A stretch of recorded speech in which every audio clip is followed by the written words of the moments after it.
So let's talk about how you can hide text messages on your Android. Let's get into it. On the Android platform, what's good about it is that we can go ahead and install plenty of different messages clients. So in my case, by default, I have the Samsung messages set as the main one, but I can of course go ahead and get the Google Messages, for example, which is also being pre-installed, but it doesn't end there. I can download some other messages clients from the Google Play Store to replace the built-in one.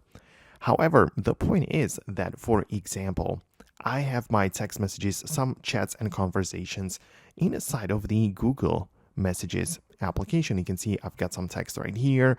I've got some stuff going on.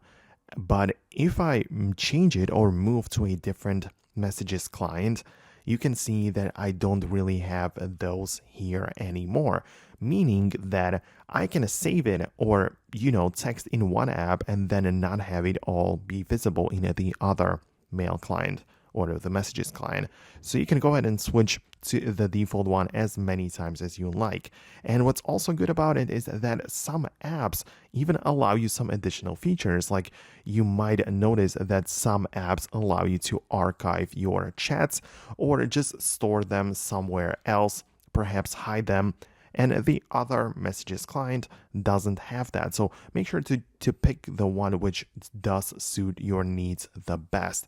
I've downloaded some apps like this one as well, which is like full of ads and everything, but there are even some good ones which allow you to archive them or schedule, mark as read or spam, and like put it in different folders so you could technically play around with it. However, if you really want to just hide your messages, I would recommend you to explore the WhatsApp option because WhatsApp has recently came with the feature to completely hide and lock your chats, so you literally have the ability to just lock individual conversations, and it's just going to be very useful, right? So if you really wanted to, my tip would be, again, to get the WhatsApp and just lock the chat, and it is basically the thing that you want, which is not really available in the actual messages. So I hope that makes sense. Let me know below if you have any specific things which you have in mind that you would like to know more. Chances are that I'll make an updated video about it. Thanks a lot for watching, and I'm going to catch you later.